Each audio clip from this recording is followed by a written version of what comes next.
दर्शकवृन्द नमस्कार। कार्यक्रम जनसंवादको आजको श्रृङ्खलामा यहाँहरूलाई हार्दिक स्वागत छ।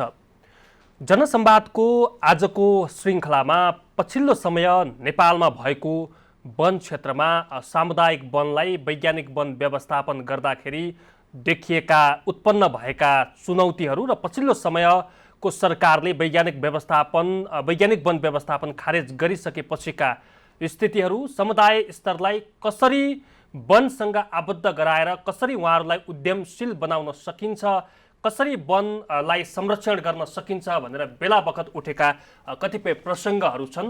यी विषयमा आज हामी कुराकानी गर्दैछौँ। नेपालमा वन क्षेत्र जुन फैलिएको छ त्यो वनलाई मात्रै उपभोग गरेर यहाँको राजस्वमा, यहाँको आर्थिकोपार्जनमा चाहिँ सहज ढङ्गले कसरी चाहिँ आर्थिकोपार्जन गर्न सकिन्छ, कसरी सरकारले सही नीति ल्याएर वनलाई बढीभन्दा बढी उपभोग गरेर जनताको जनस्तरलाई उकास्न सकिन्छ भन्ने पैरवीहरू चलिरहँदाखेरि अझ पनि हाम्रा समस्या जस्ताका तस्तै छन्। वन सम्बन्धी वनसँग आबद्ध प्रतिनिधिहरू, वनसँग आबद्ध सरकारवालाहरूका बुझाइमा वनमा काम गर्न अझै पनि कठिन छ। आज यिनै विषयमा कुराकानी गर्नका निम्ति सामुदायिक वन उपभोक्ता महासङ्घका अध्यक्ष भारती पाठकलाई मैले निम्ति आएको छु। यहाँलाई स्वागत छ। हस्, धन्यवाद, नमस्ते। विशेष गरी अब तपाईँ फेकोफनको अध्यक्ष, जुन 3 वर्ष कार्यकाल पुरा गर्नुभयो, अब 1 वर्ष बाँकी छ। 4 वर्ष कार्यकाल हुन्छ यहाँहरूको।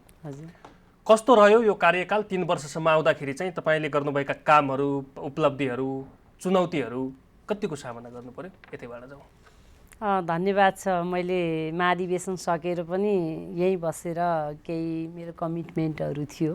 राष्ट्रिय महाधिवेशनले दिएको म्यान्डेटलाई खास गरी समुदायको पक्षमा स्थानीय जनता जसले वनको संरक्षण गरेका छन्, हैन, व्यवस्थापनको लागि तयारी अवस्थामा रहेको उपभोक्ताको पक्षमा चाहिँ बलियो बनाउनुपर्छ उपभोक्तालाई भन्ने तर्फबाट एक खालको कमिटमेन्ट गरिएको थियो। आज फेरि यही समीक्षा गर्ने अवसर पनि मलाई प्राप्त भयो।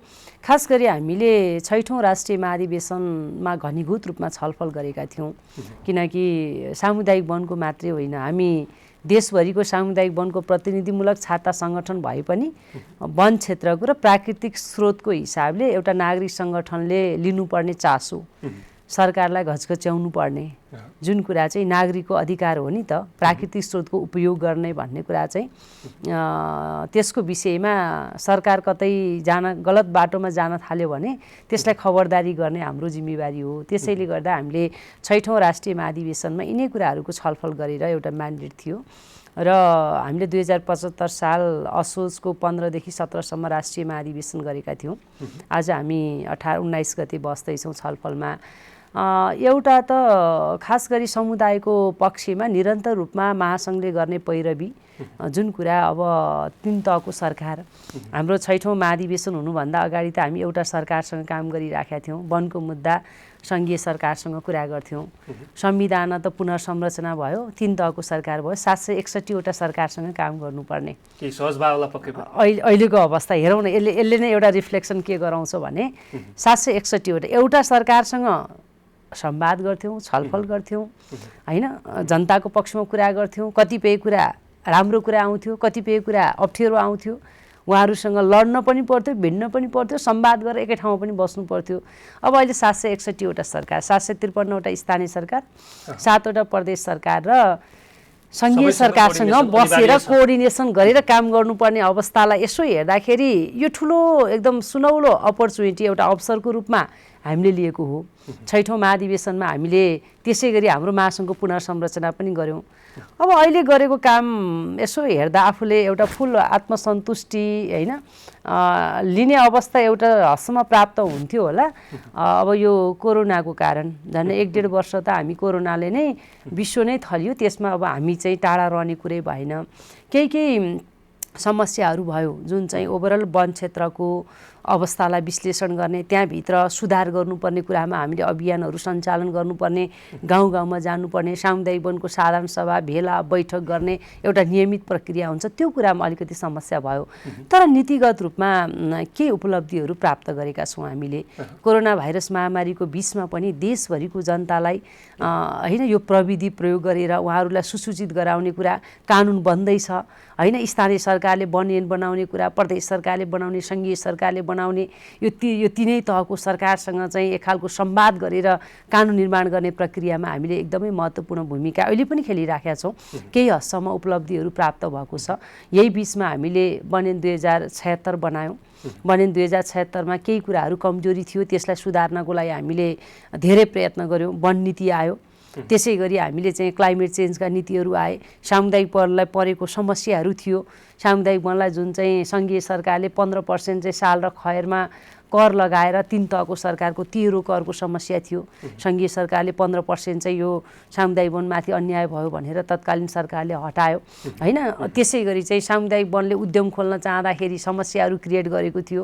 अहिले पनि त्यो समस्या जिउँको त्यौँ छ, तर हामीले सबै सफलता प्राप्त गर्न सकेका छैनौँ। बागमती प्रदेशले चाहिँ सामुदायिक वनलाई चाहिँ दूरी लगाइदिएर उद्यम खोल्ने कुरा चाहिँ यो झन्झटिलो प्रक्रिया राख्नु हुँदैन भनेर हटायो। सङ्घीय सरकारले EIA र IE को प्रावधान राखिएको थियो। सामुदायिक वनलाई त्यो काम नगरेसम्म सामुदायिक वनले आफ्नो प्रक्रिया अगाडि बढाउन सक्दैन थियो। वातावरण नियावली सच्याउने बेलामा सामुदायिक वनलाई गर्नु पर्दैन भनेर यस्ता खालका उपलब्धिहरू, जुन कुरा हामीले एक आपसमा बसेर संवाद गर्नुपर्ने कुरा चाहिँ हामीले एउटा उपलब्धिको रूपमा प्राप्त गर्यौँ। तर अब निरन्तर समस्याहरू धेरै छन्। 3 वर्षे कार्यकाल चाहिँ व्यतीत गर्दै गर्दा मेरो घर नजिक वन क्षेत्र छ, नजिक वन छ उदाहरणका लागि, वा कुनै पनि समुदायका उपभोक्ताहरूको घरै नजिक वन छ, तर त्यहाँका उपभोक्ताहरूको समस्या, तिनीहरूले चाहिँ वन पैदावार वा वस्तुहरूलाई जसरी प्रयोग गर्न पाउनुपर्ने हो, उपभोग गर्न पाउनुपर्ने हो, त्यहाँबाट आफ्नो आय आर्जनलाई वृद्धि विकास गर्न पाउनुपर्ने हो, त्यसमा अझै पनि चुनौती।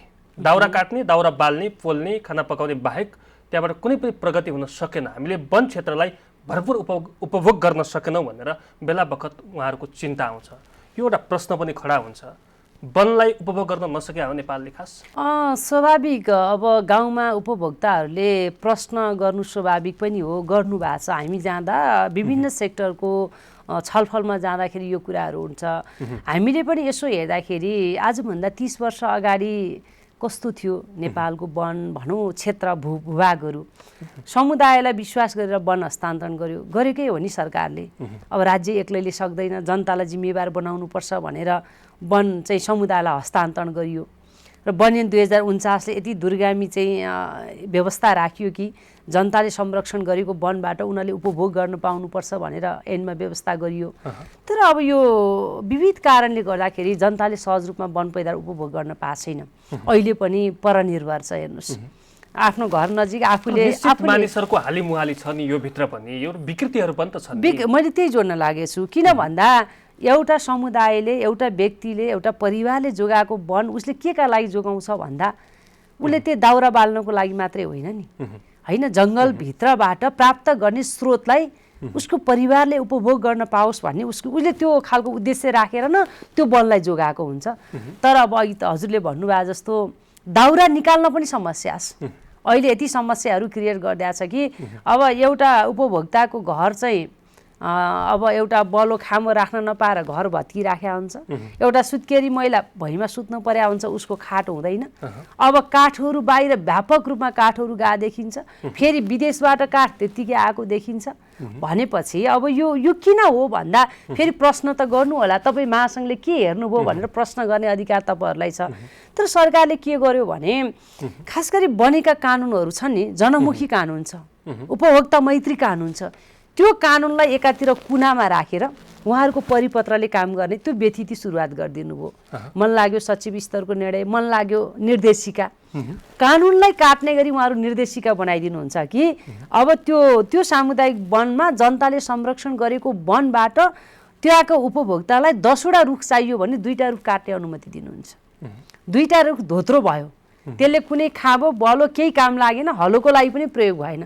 अब उसलाई 3टा रुख चाहियो भने उसले त्यो निकाल्न पाउँदैन। जङ्गलमा स्रोत खेर जान्छ, त्यो मात्रै हो र?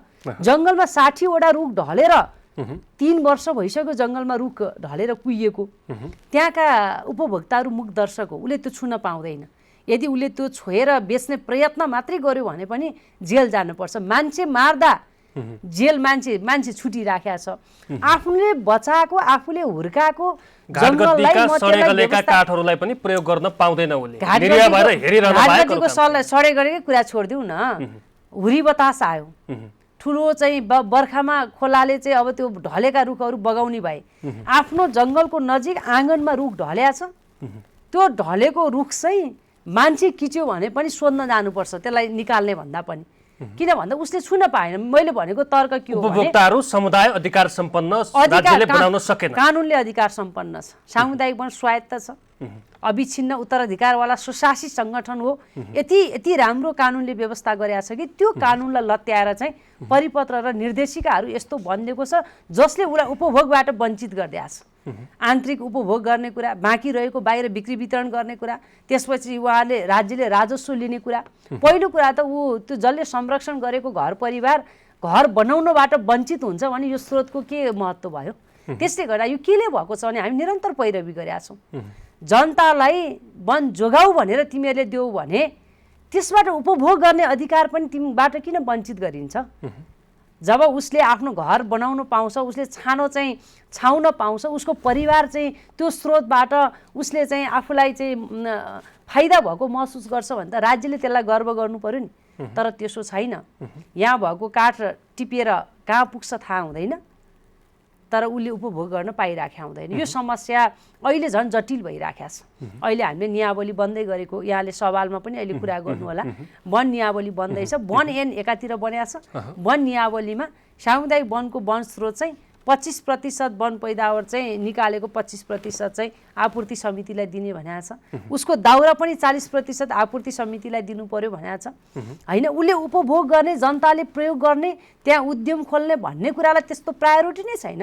जसले गर्दा वन स्रोतलाई राज्यको के छ भने समृद्धिका लागि वन परियोजना भइदियो, त्यो परियोजना आउँछ जान्छ हेर्नुहोस्। तर राज्यको कन्सेप्ट के क्लियर भएन भने हामीसँग वनभित्र सुनको थाली छ, जडीबुटी छ, काठजन्य वस्तु छ, पर्यावरण छ, त्यहाँभित्र मानव छ।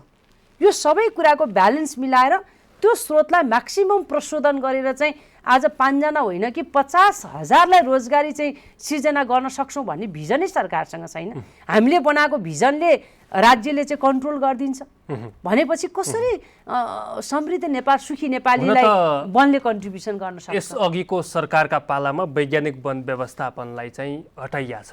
हजुर, तपाईहरुले पनि निरन्तर विरोध गर्नुभयो। वैज्ञानिक वन व्यवस्थापन त जनमैत्री थियो भन्ने सवालमा पनि त टिप्पणी हुन्थ्यो हैन, कसैले गर्नुभयो होला हैन। वैज्ञानिक वन व्यवस्थापन कार्यक्रम उहाँहरूले कुन बाटोबाट ल्याउनु भएको थियो र त्यसले गलत खालका क्रियाकलाप के गरेको थियो भन्ने कुरा त प्रमाणित भयो नि। यो भन्दा अगाडि रुख काट्ने मात्रै वृक्षारोपण गर्न भनेको थियो। वृक्षारोपण हेरौँ न त, काटेको ठाउँमा कहाँ चाहिँ वृक्षारोपण भएर चाहिँ आज एकदमै राम्रो हराभरा जङ्गल भएर आएको छ। वैज्ञानिक वन व्यवस्थापन कार्यक्रम हामीले 2071 सालदेखि विरोध गरेको। यस्तो चोर बाटोबाट त्यो कार्यक्रम ल्याइयो, उच्च स्तरीय छानबिन समिति बन्यो, विभिन्न खालका 3वटा समितिले छानबिन गरेका छ। हामीले त विषय उठान गरेको हो, सदनमा छलफलको विषय बन्यो। त्यो गलत थियो। तराईका सालहरूलाई लक्षित गरेर त्यो साल काट्ने र ट्रकमा राखेर बाहिर, त्यहाँ गरिबको लागि बोलेकै थिएन त्यो। हजुरले हेर्नु होला नि त्यसको कार्यविधि। हुन त अहिले खारेज भइसक्यो, त्यसको चर्चा गर्नु कुनै अर्थ छैन। ल्याउन खोजिरहेको छ हैन, त्यो कुनै यस्ता खालका स्वार्थमा परेका व्यक्ति समुदाय त्यो खालको नेतृत्वले ल्याउन सक्छ हेर्नु त्यो। किनकि जे पनि हुन्छ, अब यो त अब कानुन कहाँ के कहाँ, यसले कता जैविकताको नष्ट गर्ने, यहाँको जनताको सहभागिता के हो, त्यो गरिबले पायो पाएनसँग त सरकारको विषय छैन नि त। अहिले त रुख काट्ने बिचौलिया पनि त्यही छ, त्यहाँका केही टाठाबाठालाई पनि हात लिया छ। अब त्यहाँभित्र नेतृत्वको पनि छ हैन, राजनीतिक पनि आँट छ नि त त्यहाँभित्र। त्यो हिसाबबाट गतिविधिहरू अगाडि बढेर अब पूर्व प्रधानमन्त्री सम्माननीय प्रधानमन्त्री केपी शर्मा ओलीज्यूको नेतृत्वमा छानबिन समिति बन्यो। 2-3 महिना लाएर उहाँले छानबिन गर्नुभयो। यथार्थ अवस्था उहाँले विश्लेषण गर्नु, यो गलत हो भनेर त्यो कार्यविधि खारेज गरियो। त्यो कार्यविधि खारेज गरेर चाहिँ उच्च स्तरीय छानबिन समितिले हैन अब उहाँहरूले एउटा निर्देशन पनि दिनुभएको। समुदाय स्तरमा त रोचाइएको थियो नि वैज्ञानिक वन व्यवस्थापन, धेरै आलोचना पनि समुदायलाई गएर कसले सोधियो? त्यहाँ भएको 200-400 एउटा सामुदायिक वनको 400 घरधुरीले विरोध गरेका कार्यक्रमलाई जनतालाई उपभोक्तालाई चाहिँ रोजगारी दिने, रोजगारीका अवसरहरू सिर्जना गर्ने तथ्याङ्क ल्यायो भने त राज्यले खारेज भयो। 71 सालदेखि वनमा वृक्षारोपण गर्ने, त्यहाँ भएका काठहरू बिक्री गरेर वनलाई, सामुदायिक वनलाई झन् सशक्त तुल्याउने। 71 सालदेखि उहाँले 77-78 सालसम्म गरेको गतिविधिमा कति हजारलाई उहाँले रोजगारी दिनुभयो। त्यो त तथ्याङ्क सार्वजनिक गरे भइहाल्यो नि। अहिले उहाँहरूले चाहिँ रुख भनेपछि सीमित निहित व्यक्तिहरूलाई निहित स्वार्थमा पाल्नका निम्ति चाहिँ अहिले आयो भने यो पनि व्यवस्था हेर्नु होला, आएको थियो। उहाँले यो छड्के बाटोबाट त्यसरी जसरी ल्याउनु प्रयत्न गर्नुहुन्छ, अहिले पनि एउटा टिम सशक्त ढङ्गबाट लाग्नु भएको छ कि त्यो तराईमा भएको सालको रुख उहाँहरूले राति बिहान शुद्ध 24 घण्टा देख्नु भएको छ। त्यहाँको मान्छे, त्यहाँको गरिबको रगत र पसिना, उसले पाउने फाइदा, सपनामा सालको रुख घुमिरहेको छ। उहाँहरूलाई चाहिँ अब त्यो एउटा गरिबको घर भत्किएकोसँग के मतलब छ र? होइन, ट्रकमा राखेर बेच्ने कुरासँग सरोकारको विषय भयो नि। त्यसले गर्दाखेरि यो कार्यविधि गलत, यो खारेज भइसकेको छ। यो फेरि दोहोऱ्याएर ल्याउनु भनेको निश्चित स्वार्थको, कुनै स्वार्थ प्रलोभनमा परेको व्यक्ति समुदायले नेतृत्व लियो भने यसलाई लिन सक्छ। तर यता चाहिँ छानबिन समितिले गरेको रिपोर्ट र गलत प्रक्रियाहरू खारेज भएर अब यो आउँदैन। किन भन्दाखेरि जुन उच्च स्तरीय छानबिन समितिले दिएको निर्देशन अनुसार अहिले चाहिँ राष्ट्रिय स्तरको मापदण्ड बन्दैछ। वनको दिगो व्यवस्थापनको राष्ट्रिय मापदण्ड बनेर चाहिँ उपभोक्ताको बिचमा उपभोक्ताको परामर्श, उनीहरूले कुन विधि अपनाउने भन्ने कुराको त्यहाँको जनताले निर्णय गर्ने कुरासँग प्राथमिकतामा राखेर राष्ट्रिय मापदण्डको विषयमा छलफल हुँदैछ। यो एकदमै ढिला भयो, किनकि उहाँहरूले जबरजस्त रूपमा सामुदायिक वनको कार्ययोजना नवीकरण नगरिदिएर, परिमार्जन नगरिदिएर वैज्ञानिक वन व्यवस्थापन गर अनि मात्रै परिमार्जन गर्छु भनेर झन्डै 750 जति सामुदायिक वनलाई अहिले अलपत्र पारेको अवस्था छ। उहाँहरू कार्ययोजना विहीन भइराख्नु भएको छ। स्रोतहरू खेर गएछ। 2 वर्षदेखि स्रोतहरू व्यवस्थापन गर्न पाएको छ। स्रोत भन्नेको मतलब सालका रुख मात्रै काट्ने भने हो र? आवश्यकता अनुसार त्यहाँको चाहिँ अवस्था विश्लेषण गरेर सालको रुख 100 वटा काट्ने कि 200 वटा काट्ने भने त त्यहाँको अवस्था विश्लेषण गर्ने हो नि। आज त्यहाँको झारपात पनि छुन पाएको छैन। संविधान नभएको अवस्थामा के हुन्छ? विधान भएन भने त्यस्तै छ। 750 वटा सामुदायिक वनको आज चाहिँ संविधान विहीन भएर, विधान विहीन भएर बसेको अवस्था छ। राज्य किन यति बेला चाहिँ मौन बसिराखेको छ? होइन, गलत हो नि यो त। आफूसँग स्रोत छ, त्यो भएको स्रोतलाई उपभोग गर्न पाएको छैन। हुँदै गर्दा तपाईँहरूले चाहिँ सरकारले चुरे संरक्षणका निम्ति सेना, प्रहरी, सुरक्षाकर्मीहरूलाई चाहिँ वृक्षारोपण गर्न लगाउने भनेर एउटा कार्यविधि ल्यायो। त्यसमा पनि यहाँहरूको अब्जेक्सन नै रह्यो। कारण किन? सरकारले 2071 साल असार 2 गते यति गलत ढङ्गबाट चाहिँ सामुदायिक वनको राष्ट्रिय कार्यशाला गोष्ठी भइरहेको बेला, होइन, जनसहभागितालाई प्राथमिकतामा राखेको बेला चुरिएको 22-25 वटा जिल्लालाई चाहिँ वातावरण संरक्षण ऐन लागू गर्ने गरी, वातावरण संरक्षण ऐनको दफा हेर्नु भएको छ नि, हेर्नु भयो होला, जसले ल्याउनु भयो त्यो कानुन। त्यसले के भन्छ भन्दा वातावरण संरक्षण ऐनभित्र परेका वन क्षेत्रमा त्यहाँको झारपात छुन पाइँदैन भन्छ, मान्छे त्यहाँभित्र प्रवेश गर्न पाइँदैन भन्छ।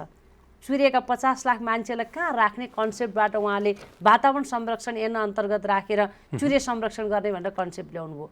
सरासर मानव अधिकारको विरुद्धमा, मानव अधिकार हनन हुने गरी, मान्छेलाई नगर्ने गरी चुरेमा चाहिँ त्यहाँका सुकुम्बासीहरू, भूमिहीनहरू, महिला, आदिवासी जनजातिको अधिकार कटौती गर्ने गरी 2071 सालमा ल्याएको चुरे वातावरण संरक्षण ऐनभित्र पारेर जुन वन संरक्षणको संरक्षण गर्नु, उहाँहरूको चाहिँ स्थायित्व गर्नु, व्यवस्थापन गर्नु त राज्यको दायित्वभित्र पर्छ। दायित्व हो नि। तपाईँले वातावरण संरक्षण ऐन अहिले चाहिँ लागू गरोस् त। आज फेको फन्ड र 22 वटा 20 वटा महासङ्घहरूले विरोध गरेको कारणले गर्दाखेरि उहाँले त्यहाँको बस्तीमासी चाहिँ हस्तक्षेप गर्न पाउनु। बस्तीलाई त राज्यले व्यवस्थापन गर्छ नि। 50 लाख मान्छे कहाँ व्यवस्थापन गर्छ? अनि मान्छेलाई भूभाग छ नेपालसँग, धेरै जमिन छ नेपालसँग। एकछिनको लागि कल्पना गरौँ त, मान्छेलाई सबै लगेर एकातिर राखिदिउँ, जङ्गल मात्रै राखौँ न त। किन गरिएन त यो? आज आजभन्दा 25-30 वर्ष अगाडि यो चाहिँ हाम्रो देश मरुभूमि हुन लाग्यो भनेर अन्तर्राष्ट्रिय स्तरमा वर्ल्ड ब्याङ्कले चाहिँ रिपोर्ट निकालेपछि अल्तालिएर जनता किन खोजेर गइयो त? त्यति बेला जनता चाहिँदैन, पुरै जङ्गल बनाऊ, मान्छे बाहिर राखेर चाहिँ जङ्गल बनाऊ भने भए हुन्थ्यो नि। आज सामुदायिक वनको अवधारणा देख्नु भएको छैन? मान्छेको सङ्ख्या बढ्दैछ, जङ्गल चाहिँ बढ्दै गइराखेको छ, वातावरण त्यस्तै हिसाबले अगाडि बढिराखेको छ। त्यो कुरालाई उहाँले सोच्नु पर्दैन? आज मान्छेलाई बाहिर राखेर चुरे हेर्नुहोस् त। आज 71 सालदेखि उहाँले सेना प्रहरीलाई वृक्षारोपणका निम्ति दिने भन्नेमा चाहिँ किन अब्जेक्सन? वृक्षारोपण गर्नु राम्रो होइन? वृक्षारोपण के सेनाको काम के हो त? मात्र यति परिभाषा दिए हुन्छ। सेनाको काम के हो, कर्मचारीहरूको राज्यलाई काम के संरक्षण हो, गर्ने। मन्त्रीको काम के हो, प्रधानमन्त्रीको काम के हो, समुदायले चाहिँ वृक्षारोपण गरेको उदाहरणहरू छन्। के हो त? आजभन्दा 30 वर्षदेखि र अहिलेसम्मको हेरिदिनुहोस् त, मात्र आज 22,000 समूह पुगेको छ। कसले गर्यो? सिंहदरबारमा बस्ने मान्छेले गएर आज बिरुवा रोपेको हो। त्यहाँको वातावरण प्राकृतिक दिवसको दिन वनलाई मात्रै 2-4वटा बिरुवाहरू रोपिन्छन्, त्यसपछि खासै हेरिन्न भनेर यहाँहरूमाथि पनि आलोचना। हामी माथि होइन, त्यो सरकार माथि हो। सरकारले त पैसा तपाईँहरू त लगेर सहजीकरण हो नि त त्यसमा गर्ने नै, तपाईँहरूको हामी भूमिका। किन गर्छौँ? वातावरण दिवस पार्ने कुनै अब एउटा दिवस पार्ने त सरकारले गर्छ। हाम्रो त वर्षभरि नै रोपेको बिरुवालाई संरक्षण गर्ने, त्यसलाई एउटा बच्चालाई जस्तो हेर्ने काम त जनताले गरेको छ। बाबा, हजुरको घर नजिकको बिरुवा हाम्रो यहाँबाट गएर एकजना मैले उद्घाटन गरेर त्यो बिरुवाको मैले संरक्षण गर्छु र भने हजुरले गर्नु पर्यो, हजुरको परिवारले त्यसको गर्नु मतलब पर्यो नि। सेना प्रहरीले चाहिँ वृक्षारोपण होइन, गर्न पाएन। मैले वृक्षारोपण गर्न पाइँदैन भन्ने नै होइन, वृक्षारोपण गर्न, रोप्न, हुर्काउन जसले नै पाउँछ। तर त्यहाँको जनतालाई, त्यहाँको घर नजिकको मेरो आँगनमा आएर कसैले बिरुवा रोपिदिएर ऊ फर्केर जान्छ भने त्यो बिरुवाको संरक्षण हुन्छ भनेर ग्यारेन्टी कसले गर्न सक्छ? त्यो त जनताहरूसँग राखेर पैरवी गराएर जनता सर्वे प्रशिक्षण सर्वा दिएर। प्रशिक्षण, जनतालाई प्रशिक्षण त ऊ त प्रशिक्षित छ। हेर्नुहोस्, मात्र त्यो भएको तपाईँलाई अगाडिको हेर्नु न, वातावरण दिवसमा बिरुवा रोप्दाखेरि राज्यको पैसा कति खर्च हुन्छ? समुदायलाई बिरुवा रोप्न कति खर्च गरे? राज्यसँग डाटा माग्नु होला नि, होइन? उहाँहरूको बिरुवा रोप्दाखेरि करोडौँ खर्च हुन्छ। अब वनमा ताल सेनाले बनाइदिने, ताल सेनाले संरक्षण गर्ने, वनको संरक्षण गर्न जाने सेनाले अरू के हो? कसले गर्ने? जनताले गएर गरिदिने त राज्यको सेक्युरिटीको अरूका कुराहरू। त्यसले गर्दाखेरि हाम्रो सेनामाथि किन त्यो आपत्तिको विषय होइन। राज्य किन सरकार यति गैर जिम्मेवार हुँदैछ? हाम्रो वन मन्त्रालय किन यति गैर जिम्मेवार हुँदैछ कि आफ्नो टेरिटोरीलाई बिर्सिएर जनतालाई सहभागी गराउने कुरा, जनतासँग उनीहरूको क्षमता विकास गर्ने सहकार्य गर्ने कुरा। अब हाम्रो सम्बन्धित हाम्रो विभागीय मन्त्रालय त समुदायसँगको सहकार्य भनेपछि ऊ तीन हात पर भाग्छ। हेर्नुहोस्, जनता बाठो भयो भने कतै हामी कमजोर हुन्छौँ कि भने हाम्रो चाहिँ के छ भने तलको जनता बलिया भए, जनता सक्षम भयो भने हामी सबै राज्य सबै बलियो हुन्छौँ भन्ने हामी नागरिक सङ्गठनको बुझाइ छ। सरकारभित्रको तहगत संरचनाको बुझाइ के छ भने नागरिकले सकभर त्यो प्रष्ट कानुन पनि नबुझिदियोस् के। अहिले बनेको बनयनको विषयमा म एउटा उपभोक्ता हुँ भने प्रष्ट रूपमा बोल्न सक्ने म नबनोस् भन्ने चाहिँ त्यो खालको मानसिकताबाट अगाडि बढ्छौँ भने अनि राज्य धनी हुन्छ। राज्य धनी हुनको लागि त पैसोले मात्रै धनी भएर पनि भएन नि, सुशासनको पाटो होला, समावेशीको पाटो होला, समृद्धिको एजेन्डा होला। गरिब चाहिँ गरिबै बस्ने अनि हामी 1-2-4 जनाले गाडी चढेर राज्य धनी भयो भन्न सक्दैन नि। फरेस्ट फर प्रोस्पेरिटी भन्ने, समृद्धिका लागि वन भने कसका लागि समृद्धि त? गाउँका मान्छे रोएका रोए, गाउँको मान्छे भत्किँदा प्रभाव कसलाई पर्ने? त्यही गाउँको मान्छेलाई पर्ने। अनि हामीले समृद्धिको लागि वन भनेर गाना गाएर मात्रै त समृद्धि आउँदैन नि। त्यसले गर्दा राज्य होस्, नागरिक सङ्गठन होस्, विकास साझेदार संस्था होस्, गरिब कहाँ छन्? किसान कहाँ छन्? महिला कहाँ छन्? कसले वन जोगाएको हो? तिनी भएन भने आज यो नेपालको प्राकृतिक स्रोतको अवस्था के हुन्छ भन्ने कुरा सूक्ष्म हिसाबले विश्लेषण गर्नु आवश्यक छ। तपाईँहरूको क्राइटेरियामा पर्ला नपर्ला कतिपय ठाउँमा चाहिँ वनमा आर्जन भएको रकममा अनियमितता हुने, हालिमुहाली जसको चाहिँ शक्ति उसकै भक्ति भन्ने हिसाबमा चल्ने, खास उपभोक्ताहरूले चाहिँ यहाँले भनिहाल्नुभयो वन पैदावार प्रयोगै गर्न नपाउने, प्रयोग गर्दा पनि धेरै दुःख कष्ट झेल्नुपर्ने। हजुर, यसमा चाहिँ तपाईँहरूको चाहिँ कहाँनिर चाहिँ भूमिका रह्यो? यस्ता कुराहरूमा कतिपय ठाउँमा ऋण दिँदाखेरि ऋण समेत असुल्न नपाउने उपभोक्ताहरूले हामीले कुरा गरिरहँदाखेरि यहाँनिर तपाईँहरूको भूमिका केही पनि रहँदैन? एकदमै रहन्छ। यदि हामी मात्रै पनि थिएनौँ भने आज अवस्था के हुन्थ्यो भन्ने कुरा चाहिँ त्यो फिल्डमा गएर हेरेपछि थाहा हुन्छ। जस्तो यो गभर्नेन्सको पाटोसँग जोड्नु भयो, एकदमै महत्त्वपूर्ण छ यो विषय। यो विषय मैले उसले भन्ने कुरै होइन, राज्यले मात्रै पनि म भन्दिनँ र हामी जस्तो नागरिक सङ्गठनले मात्रै पनि भन्दिनँ, सबैको हात छ यसमा। राज्यको छ, नागरिक सङ्गठन छ, अरू मिडिया छ, अरू सरकारको छ, व्यक्ति र परिवारसँग जोडिएको विषय हो। र यसमा फेरि सामुदायिक वनसँगकोसँग जोड्नुहुन्छ नि म भन्छु 22,000 सङ्गठन छ होइन, कति छ र हामीले झन्नै 30% वन समुदायले व्यवस्थापन गरेको छ, अरू बाँकी वन क्षेत्र सरकारको छ। हामीले गभर्नेन्सको पाटो हेर्दाखेरि राज्यद्वारा व्यवस्थित वनको अवस्था के छ, समुदायद्वारा व्यवस्थित वनको अवस्था छ, कहिले चर्चा पायो?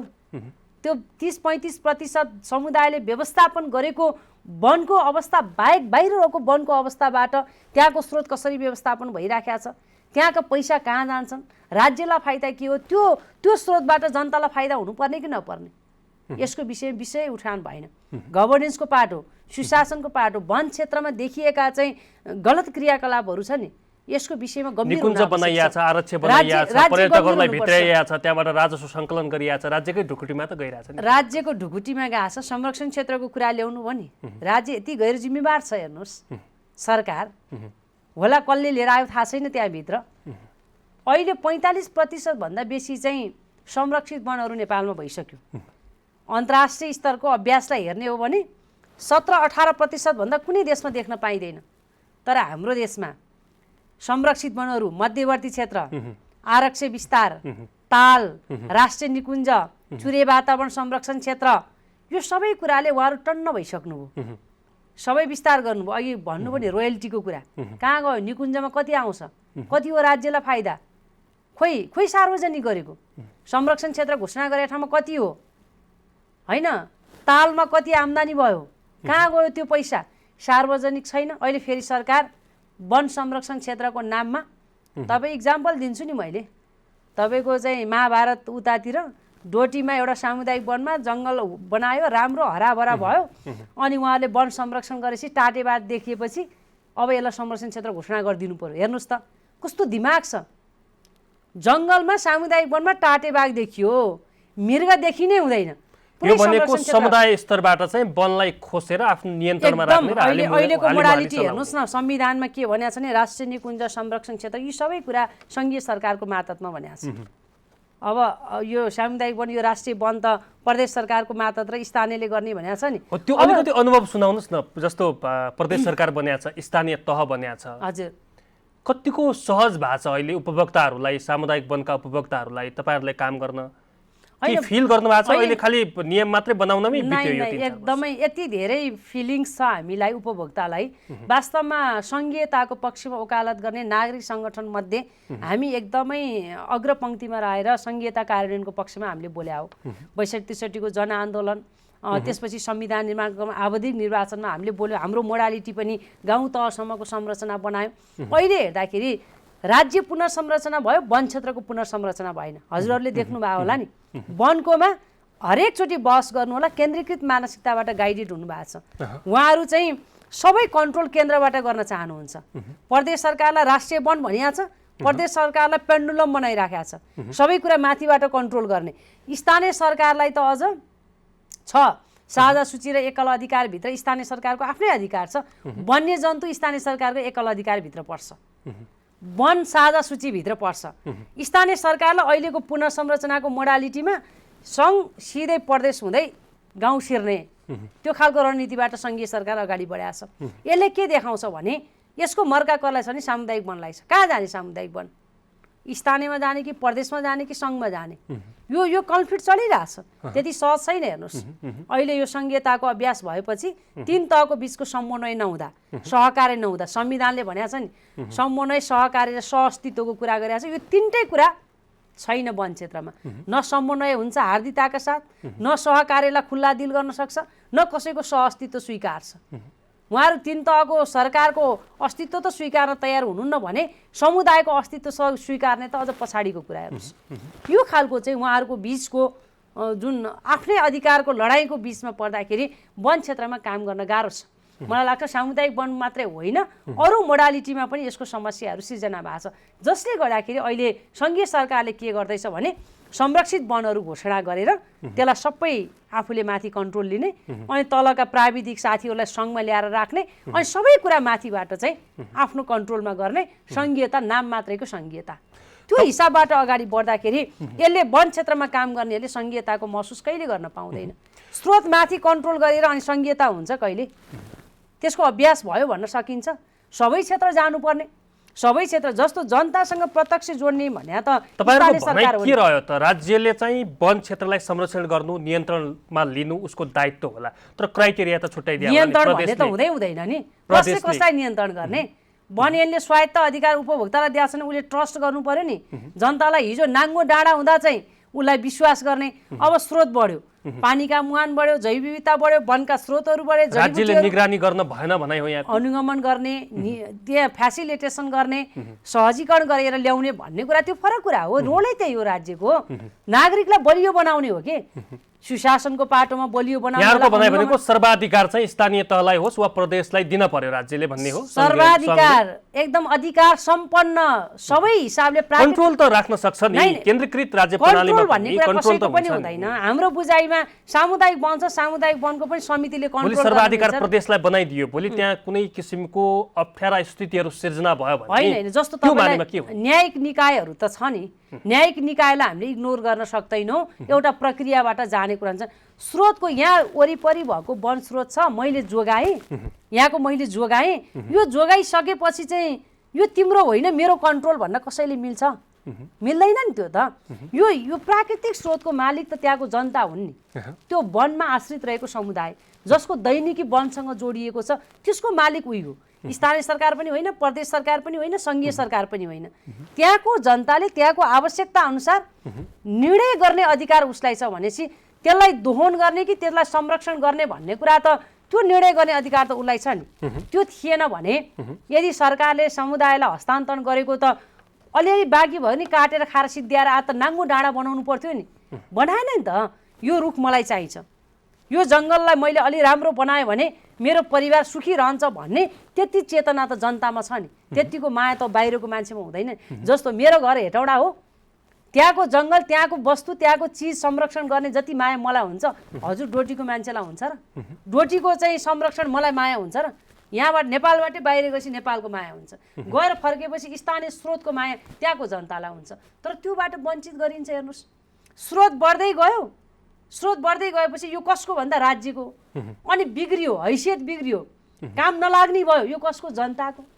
त्यस्तो पनि सङ्घीयता हो, त्यसले समृद्धि ल्याउँछ। अब हामी अन्तिमतिर छौँ। जस्तो भारतीजी, तपाईँहरूले यो कोरोनाको बिचमा पनि जनतालाई वन पैदावार वस्तुहरू उपभोग गर्न दिएर यसलाई चलायमान बनाएर उद्यमशील बनाउन सकिन्छ भनेर बोली पनि रहनु भएको छ। हजुर, तपाईँहरूको भिजन चाहिँ खासमा के हो? कसरी चाहिँ जनतालाई आय आर्जनमा सक्रिय बनाउन सकिन्छ? कसरी चाहिँ यो 2-3 वर्ष यो कोरोना काललाई बाट माथि उकास्नका निम्ति जनताले कसरी उहाँहरूलाई चाहिँ सुसूचित त्यसतर्फ चाहिँ कसरी ध्यान आकृष्ट गराउन सकिन्छ? राज्यलाई के छ यहाँको सुझाव?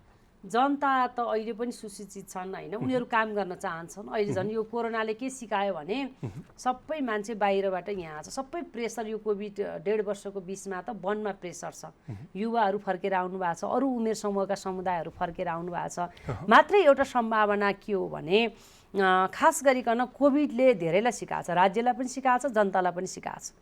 अबको हाम्रो उत्पादन, हामीले उत्पादन गरेनौँ भने हाम्रो न स्वास्थ्य ठिक हुँदो रहेछ, न हामीले बेलामा खाना पाउँदो रहेछौँ भन्ने कुराको सिकाइ त भयो नि। त्यो कहिले पनि नाकाबन्दीमा पनि भयो, अहिले कोरोनाको बिचमा पनि भयो। त्यसले गर्दाखेरि वन स्रोत भनेको यति बहुआयामिक क्षेत्र हो नि, त्यसलाई म्याक्सिमम हामी राज्य र नागरिक सङ्गठन र विकास साझेदार संस्थाहरू, राजनीतिक दलहरूको कमिटमेन्ट चाहियो, प्रतिबद्धता चाहियो। जबकि सामुदायिक वनमा एउटा जडीबुटीको चाहिँ प्रशोधन गर्छु, जडीबुटी चाहिँ उत्पादन गर्छु भनेर एउटा उपभोक्ता लाग्छ भने त्यो जडीबुटी निकाल्नको लागि सरकारले कन्ट्रोल गर्छ भने कसरी भिजन बनाएर कार्यान्वयन हुन्छ? हाम्रो भिजन त हामीले त प्रष्ट रूपमा बनाएको छौँ। अब महासङ्घले 25 वर्ष पुरा गर्यो, हामी 26 वर्षमा प्रवेश गरेका छौँ। हामीले अब आगामी 25 वर्षको भिजन बनाउँदाखेरि हाम्रो जडीबुटी, हाम्रो पर्यापर्यटन, हाम्रो काठजन्य वस्तु, यो 3टा कुरा र मान्छे, युवाहरू होइन, उहाँहरूलाई परिचालन गर्ने कुरा र हामीसँग भएको काठलाई प्रोसेसिङ गर्नु पर्यो, प्रशोधन गर्नु पर्यो। गिन्डा काठ बेच्ने होइन, जहाँ हाम्रो काठ छ त्यसलाई ट्रिटमेन्ट गर्ने, त्यसलाई प्रशोधन गरेर ठुला ठुला फर्निचर उद्योग खोल्ने, त्यहाँबाट रोजगारी दिने एउटा भिजन हाम्रो त्यो हो। हाम्रो राज्यले पनि त्यसलाई स्वीकार्नुपर्छ। कम्बोडियाबाट, भियतनामबाट, तपाईँले वैज्ञानिक वन व्यवस्थापनलाई चाहिँ सालका रुख काट्ने भन्नुभयो, तपाईँहरूको भिजनलाई पनि उहाँहरूको कटाक्ष भोलि यो रह्यो भने किन रहने? राज्यले चाहिँ अब के अरे चाइनाबाट आएको फर्निचर प्रयोग गर्छु, यहीँको प्रशोधन गरेर फर्निचर उत्पादन गर्न दिन्न, कसले बोल्न सक्छ र? त्यो त उहाँहरू काम पो गर्न दिनु। नेपालमा यति धेरै प्रशस्त काठ छ, अझै मलेसिया लगायतका ठाउँहरूबाट काठ सबै ठाउँबाट काठ ल्याउनु, एउटा काठलाई प्रशोधन गर्नु पर्यो। अर्को कुरा हामीले चाहिँ एक पालिका एउटा फर्निचर उद्योग भनेर पहिला चाहिँ श्वेतपत्रमा पनि आयो मन्त्रालयको, कार्यान्वयन कहीँ भएन। किन भन्दा फर्निचर उद्योग दर्ता गर्नै दिएन। सामुदायिक समिलहरू चाहिँ दर्ता गर्न उहाँहरूले किलोमिटर लगाइदिनु भएको छ, त्यसलाई खुल्ला गर्नु पर्यो र एउटा काठलाई प्रशोधन गर्नु पर्यो, फर्निचर उद्योग खोल्ने कुरा, अनि उपभोक्तालाई पहिलो वितरण गर्ने कुरा। बाँकी त्यसको निगरानी कसको हुन्छ? समुदाय स्तरकै हुन्छ? निगरानी त अब एउटा बढी समुदाय नै हो हैन। अर्को चाहिँ त्यहाँभित्र चाहिँ अब निजी राज्यका संयन्त्रहरू छ, त्यसपछि नागरिक सङ्गठनहरू छ, अरू विकास साझेदार संस्थाहरू छ र केही टेक्निकल सपोर्टहरू मार्केटिङको लागि निजी क्षेत्रले पनि त्यहाँ कोअर्डिनेसन गर्ने कुरा हुन्छ एउटा काठको हिसाबले। अर्को जडीबुटीको हिसाबले समस्या क्रिएट गर्नु भएन हैन। एउटा चाहिँ डोल्पामा काम गर्ने एउटा उपभोक्ताले म जडीबुटी चाहिँ संरक्षण गरेर बिक्री गर्छु भन्दा त्यसको बिक्री गर्नको लागि चाहिँ सिफारिस लिन सङ्घमा आउनु पर्यो भने के हुन्छ? आम्दानी हुन्छ चाहिँ 5 लाख अनि खर्च हुन्छ यहाँ आउँदाखेरि 10 लाख। त्यस्तो खालको कुरालाई प्रशोधन गर्ने जडीबुटी पनि तपाईँलाई हामीले पहिला पनि अर्थमन्त्रीज्यूलाई हामीले कुरा गरेका थियौँ। अहिले अमेरिकाको राजदूत हुनुहुन्छ, हामीले विदेशको वालमार्टहरूमा जुन सुपर मार्केटहरू हुन्छ जहाँ चाहिँ कस्मेटिक सामानहरू राखिएको हुन्छ, हाम्रो यहाँको जडीबुटीलाई किन प्रशोधन गरेर नबेच्ने? जस्तो जडीबुटीको हब कर्णाली भयो, सबै प्रदेश मलाई लाग्छ 2 नम्बर प्रदेशमा अलिक कम होला, अरू सबै प्रदेशमा चाहिँ प्रशस्त रूपमा जडीबुटीहरू त्यसबाट मेडिसिनहरू उत्पादन गर्न सकिन्छ। त्यो प्रशोधनमा किन प्राय अहिले जम्मै इलिगल गएको छ? हेर्नुहोस्, सबै जडीबुटी प्लान्टहरू जति जम्मै इलिगल बाहिर गएको छ।